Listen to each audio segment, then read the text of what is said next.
He's a smooth operator. Smooth operator. Smooth operator. Smooth operator. Coast to coast, LA to Chicago, Western Maine. Across the north and south to Key Largo, not for sale.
Bonjour et bienvenue à toutes et à tous.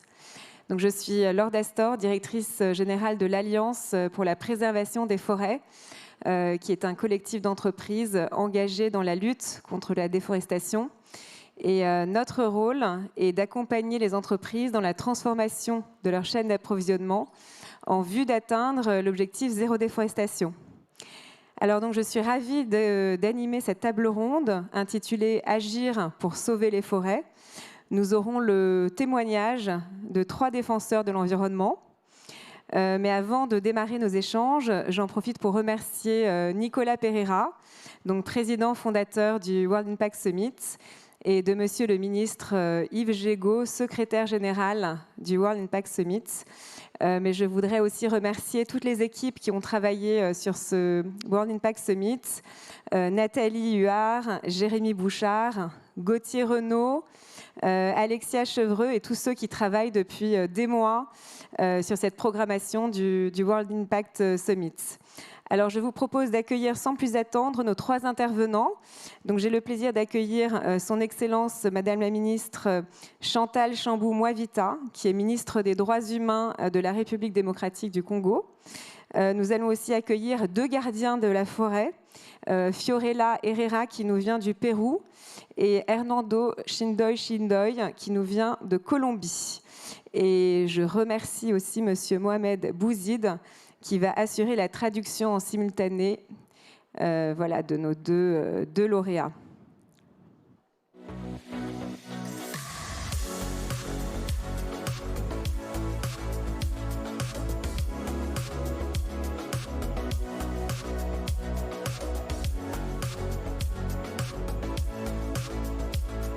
Donc, je vous prie d'applaudir Madame la Ministre.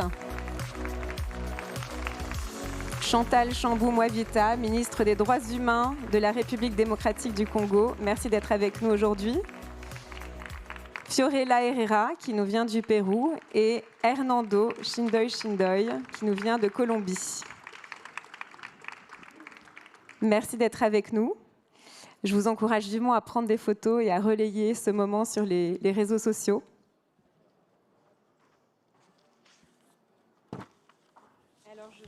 Je me tourne vers vous, Madame la Ministre. Vous êtes avocate de formation. Vous avez fondé l'Université de paix pour le développement, une organisation qui œuvre pour l'assistance aux détenus et aux personnes vulnérables.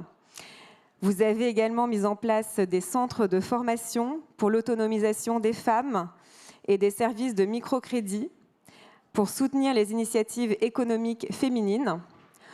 En 2024, vous êtes nommée ministre des Droits humains de la République démocratique du Congo.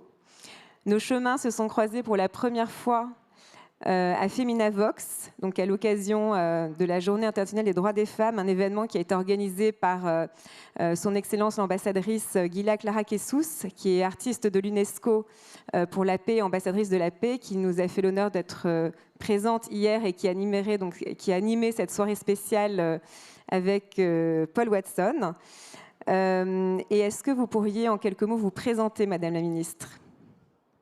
Merci beaucoup, mais vous avez tout dit. Je ne sais pas si je vais dire encore quelque chose. Je m'appelle Chantal Chambou Mwavita.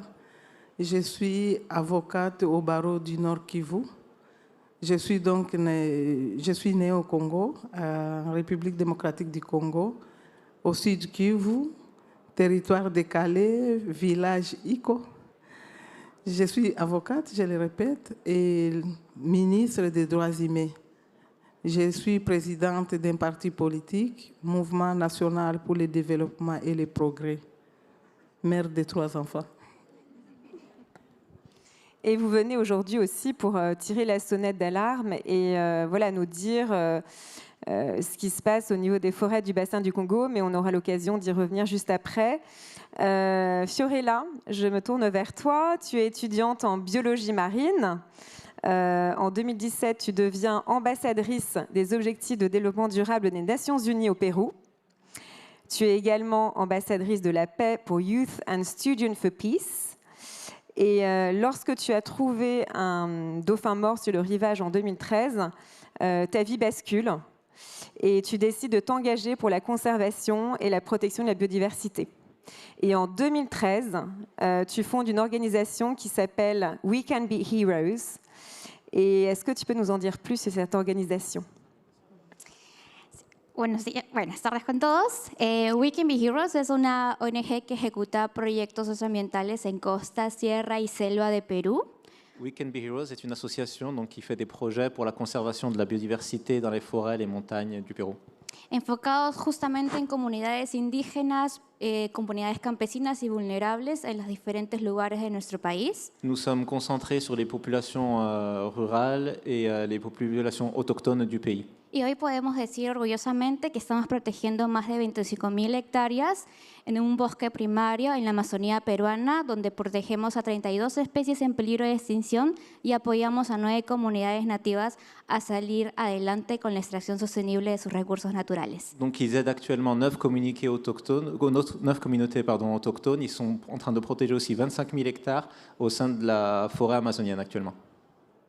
Voilà, et ce projet s'appelle Save Your Jungle. Oui. Hernando, je me tourne vers toi. Donc, tu représentes le peuple Inga en Colombie. Tu te définis comme un défenseur des droits de l'homme et de l'environnement. En 2003, tu crées l'initiative Oasimikas, ce qui veut dire gardien de la terre, pour mener des actions contribuant à la fois au progrès social, économique et environnemental des populations autochtones de Colombie. Cette initiative a d'ailleurs même reçu un prix international en 2015. Est-ce que tu peux nous en dire un peu plus sur cette initiative ? Pai, muchas gracias. Huasicamas ha comenzado en un territorio sembrando un árbol. Se Nous avons llama commencé en plantant un arbre pino colombiano. qui s'appelle le pin colombien. Hay un abuelo que se llama Luis Antonio Chindoy Janamejoy y él empezó la obra que ahora se conoce como Huasicamas, que son guardianes de la tierra y que están articulando como una solución basada en la naturaleza para los avances económicos, culturales y ambientales. L'idée, c'est de trouver justement des solutions économiques en lien avec la nature pour ces populations autochtones. Y abraza a un total de más de 25.000 hectáreas que están en el piedemonte andino-amazónico, en el sur de Colombia. Donc nous travaillons dans le sud de la Colombie et dans le Piémont, donc, et nous travaillons dans une surface qui prend à peu près 25 000 hectares. En el 2015 que recibimos el premio de las Naciones Unidas, estuvimos precisamente en París diciendo al mundo que la crisis por el cambio climático puede ser atendida de manera más eficiente sí cuentan con los pueblos indígenas de manera transparente. Et nous avons donc reçu ce prix à Paris en 2015. Et l'idée, c'était vraiment de communiquer sur le fait que nous pouvons traiter la crise climatique actuelle en utilisant les connaissances des peuples autochtones en toute transparence. Félicitations Hernando pour ce beau projet. Tu as aussi créé l'organisation nationale indigène Hawaï du peuple Inga, qui a contribué donc à la création d'une université dans la jungle colombienne, justement afin de préserver les savoirs ancestraux. Alors maintenant que vous nous avez présenté vos organisations, on a envie d'en savoir un petit peu plus sur l'état des forêts dans le monde et savoir s'il y a encore de l'espoir et si on peut encore sauver nos forêts. Alors je commence par vous, Votre Excellence. Quel est le constat que vous faites aujourd'hui sur l'état des forêts d'Afrique et en particulier les forêts du bassin du Congo? Quelles sont les menaces qui pèsent sur ces forêts aujourd'hui? Merci beaucoup, Madame. Aujourd'hui, le bassin du Congo, d'abord, c'est la deuxième plus grande forêt tropicale mondiale. Cette forêt, sa vertu est de protéger notre planète parce qu'il a une grande capacité de crédit carbone et qui régule le climat. Aujourd'hui, le problème qui est confronté, donc les grands défis que nous avons, c'est la déforestation, surtout par les conflits armés qui sont là pour extraire les minéraux. Pour extraire les minéraux, ils coupent les bois, donc d'une façon illégale, et on n'arrive pas à suivre parce que ce sont des zones aujourd'hui au Congo qui ne sont pas contrôlées par les pouvoirs. Oui, et demain, si on n'a plus de forêt, on aura bientôt plus d'air pour respirer. Donc c'est vrai que c'est important de les protéger. Fiorella, je me tourne vers toi. Tu luttes pour la préservation, donc tu nous disais, de 25 000 hectares de forêt primaire en Amazonie péruvienne. On sait que l'Amazonie donc, a atteint son point de bascule, donc elle est en train de se transformer en savane. Est-ce que au Pérou, vous ressentez déjà en fait l'impact du réchauffement climatique sur vos forêts et justement, quelles en sont les conséquences pour vous et puis pour nous en Europe et en particulier en France? Perú cuenta con 42 tipos de bosques. Nous avons 42 types de forêts au Pérou. Lamentablemente, hace un año cambiaron la ley forestal y de fauna silvestre. Il y a un an, malheureusement, la loi sur le droit des forêts a changé. Y eso ha hecho más los efectos del cambio climático que vaya a mayor escala la expansión de la depredación de los bosques. Et cela a eu pour effet l'accélération des effets du changement climatique. La pérdida grande de biodiversidad que estamos teniendo. Une grande perte de la biodiversité que nous avions. Entre otros fenómenos por el cambio climático son las inundaciones y el cambio de fechas de que estos fenómenos solían ocurrir. Donc il y a beaucoup d'événements maintenant qui arrivent, des événements climatiques qui sont beaucoup plus forts et qui arrivent beaucoup plus tôt que prévu maintenant.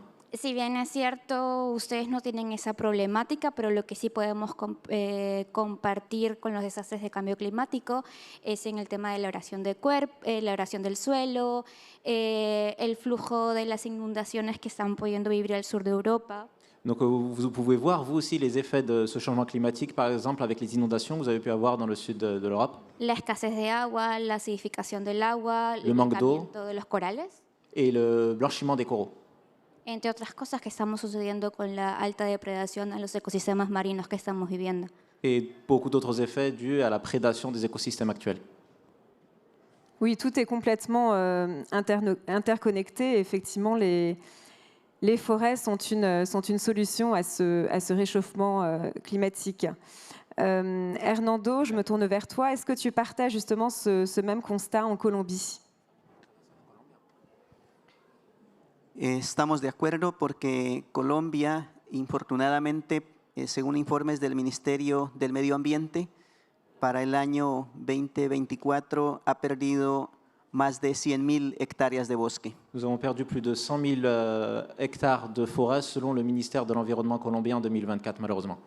Pero adicionalmente también se ha visto afectada el agua y los glaciares de la zona ecuatorial, puesto que nuestro país alberga cerca del 50% de este recurso.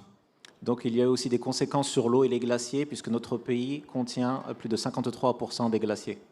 Y a este momento solamente hay el 10% vigente en las altas montañas. Eso quiere decir que de aquí a 2050 probablemente ya no vamos a tener esos glaciares que son únicos en esta región del planeta. Et du fait du changement climatique, nous voyons que pour 2050, nous n'aurons quasiment plus ces glaciers et qui sont très importants pour le pays.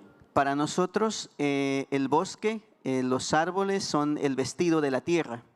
Pour nous, les forêts et les arbres, ce sont les vêtements de la terre. Y implica que si estamos dañando su vestido alrededor de ella, todo sufre. Et si nous maltraitons ces vêtements autour d'elle, nous allons tous souffrir de cela. Y tengo la preocupación de que Francia alberga en su territorio el 1% de la Amazonía. Et mon inquiétude, c'est que la France a dans son territoire 1% aussi de l'Amazonie. Y sin embargo, a los pueblos indígenas, que son 9 y son guardianes de estos recursos y de estos territorios, Et aussi pour ces peuples autochtones qui sont 9, donc tribus, et qui sont les gardiens de ces territoires, los están envenenando por el agua que consumen por la minería y que están utilizando el mercurio, y al mismo tiempo están profundizando también la tala en la Guyana francesa. ils sont en train d'être empoisonnés actuellement en Guyane française à cause du mercure et de l'exploitation minière dans ces territoires. Merci Hernando pour ce partage. Et ce que tu me disais aussi, c'est que tu rappelais effectivement que les arbres sont sacrés. En fait, c'est votre maison. Les arbres vous nourrissent et vous soignent, mais elles sont, si on ne les protège pas, ça a aussi un impact directement chez nous. C'est vrai que ça nous paraît complètement éloigné ce qui se passe dans la forêt amazonienne, mais en fait, cette nature, on est tous interconnectés. Donc, merci vraiment de partager vos expériences et ce qui se passe aussi, de mettre en lumière ce qui se passe sur le terrain. Je voudrais aussi me faire le porte-voix des entreprises membres de l'Alliance pour la préservation des forêts qui sont engagées sur ces questions de lutte contre la déforestation importée. Et nous nous sommes mobilisés justement en France pour obtenir une stratégie nationale de lutte contre la déforestation importée. La France a été le premier pays européen à s'être doté d'une telle stratégie. Et avec effectivement des associations et l'ensemble des parties prenantes, nous nous sommes mobilisés pour obtenir une réglementation contraignante et ambitieuse au niveau européen pour interdire l'importation de matières premières issues de la déforestation, donc comme le café, le cacao. Donc cette réglementation malheureusement a été reportée d'une année, donc elle entrera en application au 1er janvier 2026, mais c'est une avancée majeure à condition évidemment que les dispositifs de contrôle et de sanctions soient mis en place. Malgré ce constat donc alarmant que vous nous faites, chacun d'entre vous est porteur d'espoir et de solutions. Il est encore possible de sauver nos forêts. Alors je me tourne vers vous, Votre Excellence. Pouvez-vous nous en dire un petit peu plus sur les actions mises en place par le gouvernement de la République démocratique du Congo pour sauver les forêts du bassin du Congo? Madame, vous devez savoir tout d'abord que le droit à l'environnement, c'est un droit fondamental. C'est un droit vital. Lorsque l'environnement est pollué, il n'y a pas la vie. Et lorsqu'il n'y a pas la vie, tous les autres droits fondamentaux ne sont pas garantis. La planète, c'est, d'après moi, comme un bien commun. Aujourd'hui, au sein du bassin du Congo, la République démocratique du Congo regorge en elle-même 60% de cette forêt-là. Aujourd'hui, nous sommes en guerre, nous sommes attaqués par nos voisins parce qu'ils ont besoin d'exploiter illégalement nos minerais. Nous demandons à la communauté internationale, à tout le monde, de venir nous soutenir pour protéger cette forêt qui est un bien commun.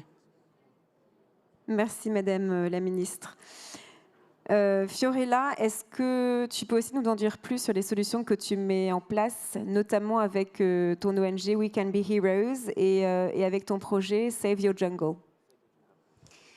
Sí, nosotros en Salva tu Selva creemos firmemente que la solución para Perú para disminuir la minería y la deforestación Pour réduire la déforestation et le minerai illégal avec Save the Jungle, es importante implementar proyectos de extracción y producción sostenible, ya, c'est important de faire des projets d'extraction durable. ya que muchas de las comunidades viven muy alejadas y no cuentan con un trabajo digno y se ven obligadas a realizar estos actos ilícitos. Donc beaucoup de ces communautés, sont éloignées des centres-villes et sont dans l'obligation de réaliser ces activités illégales pour pouvoir vivre. Muy aparte de que con eso estamos logrando conservar ese bosque primario que tenemos, Même si avec nos actions, nous avons réussi quand même à sauver cette forêt primaire que nous avons actuellement, creo firmemente que es necesario conectar nuevamente al ser humano con la naturaleza. je crois qu'il est très important de connecter de nouveau l'être humain avec la nature. Y eso es lo que queremos lograr con la construcción de un centro de investigación para la conservación de la flora y fauna en la Amazonía peruana. Et c'est pour cela que nous voulons construire un centre de recherche pour la préservation de l'écosystème, de la faune, de la flore et des forêts péruviennes. Porque es importante juntar tanto las comunidades nativas como los jóvenes a poder fomentar nuevamente la conservación con el cuidado de la biodiversidad, ya que sin la biodiversidad es posible que nosotros no estaríamos aquí hoy día para mantener mejor el equilibrio. C'est très important de faire travailler ensemble de nouveau les jeunes populations avec les peuples autochtones pour qu'ils puissent ensemble travailler à la protection de cet écosystème, puisque sans cet écosystème, peut-être qu'aujourd'hui, nous ne serons probablement plus là. Ya que el bosque se puede mantener solo de pie sin necesidad de nosotros, pero nosotros necesitamos el bosque para poder estar aquí. La forêt peut vivre sans nous, mais nous avons besoin d'elle justement pour pouvoir être là aujourd'hui. Merci Fiorella. Et tu me disais aussi que tu as réalisé un documentaire qui s'appelle L'autre rivière, qui dénonce justement ces activités illégales. Et tu as pour projet de le diffuser prochainement en France. Donc voilà, nous vous tiendrons informés de la date de diffusion. Je me tourne vers toi, Hernando. Est-ce que tu peux nous en dire un peu plus sur les solutions que vous mettez en place et notamment la création de ces centres de connaissances, de savoirs ancestraux dont tu m'as parlé? Cada 14 días en el mundo perdemos un pueblo indígena y una lengua de nuestra humanidad. Tous les 14 jours, nous perdons un peuple autochtone et une langue ancestrale. Más del 50% de la biodiversidad está sobreviviendo de la mano con los pueblos indígenas en el mundo. Plus de 50% de la biodiversité survit grâce aux peuples autochtones qui vivent au sein d'elle. Pero salvar la biodiversidad y el bosque no es solamente responsabilidad de unas poblaciones. Sauver les forêts et la biodiversité, ce n'est pas la responsabilité que des peuples autochtones. Es de toda la humanidad en su conjunto. C'est la responsabilité de toute l'humanité. Y para eso vamos a establecer los centros bioculturales de paz, Et pour cela, nous allons faire des centres bioculturels de la paix, donde la humanidad pueda revitalizar los conocimientos para cohabitar. là où toute l'humanité pourra retrouver les connaissances pour pouvoir cohabiter. Con el agua, con el bosque, con todos los seres de la naturaleza y además desarrollar lenguajes ecozoicos Et nous allons pouvoir développer les langages écozoïques et aussi réapprendre à cohabiter avec l'eau, la nature et toutes les serres de la nature.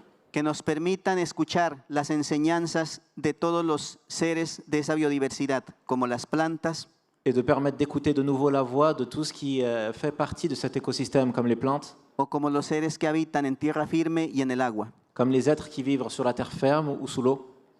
Comenzamos con 1 millón de hectáreas entre las Américas y África.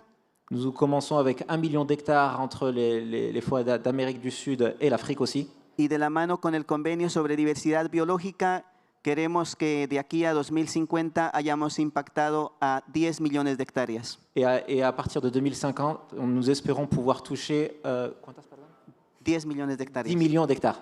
Esperamos que ustedes y señora ministra y los presentes nos acompañen y podamos juntos construir el vestido de la tierra en todo lugar. Et nous espérons, avec l'aide de Madame la Ministre et toutes les personnes ici présentes, pouvoir redonner de nouveau ces vêtements à la terre. Bravo Hernando pour ce projet effectivement de création de centre de connaissances planétaires qui s'appelle Econera, médecine qui guérissent la terre, justement pour valoriser les savoirs ancestraux, la science et la sagesse des plantes. Je voulais juste aussi vous dire, voilà, au niveau de l'Alliance pour la préservation des forêts, on a aussi développé tout un programme d'achat responsable et une boîte à outils pour les entreprises, justement pour les inscrire dans une démarche de progrès en fonction de leur niveau de maturité pour éradiquer la déforestation de leur chaîne d'approvisionnement. Alors, donc malheureusement, nous n'avons pas le temps de prendre des questions dans la salle, mais on a une petite surprise pour vous. Je voudrais vous proposer de vivre une expérience assez unique de reconnexion avec la nature, avec Hernando, voilà, Shindoy du peuple autochtone, les Inga, qui souhaiterait partager un moment avec nous. Muchísimas gracias. Por favor, nos vamos a colocar de pie. Je vais vous demander tous de vous lever, s'il vous plaît. Cada uno de los presentes seguramente tiene una solución para la relación con la tierra. Chacun d'entre vous a sûrement des solutions pour cette reconnexion avec la Terre. Coloque en esa fuerza en la relación con ella y va a buscar sanar. Et cette force et la relation que l'on cherche avec la Terre, c'est vraiment pour soigner. Por favor, se concentran bien y podemos colocarla. Concentrez-vous bien et nous allons commencer. Coloquemos la música. Que Nous pouvons commencer à mettre la musique, favor. s'il vous plaît.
Merci à toi, Hernando, pour ce moment de partage et de nous avoir fait vivre cette expérience unique. Je pense que voilà, ça a provoqué beaucoup d'émotions dans l'ensemble de la salle. Et voilà, vous pourrez donc retrouver de toute façon l'intégralité de cette conférence en ligne et revivre ce moment et le partager avec vos familles si vous le souhaitez. Et voilà, un grand merci à vous trois.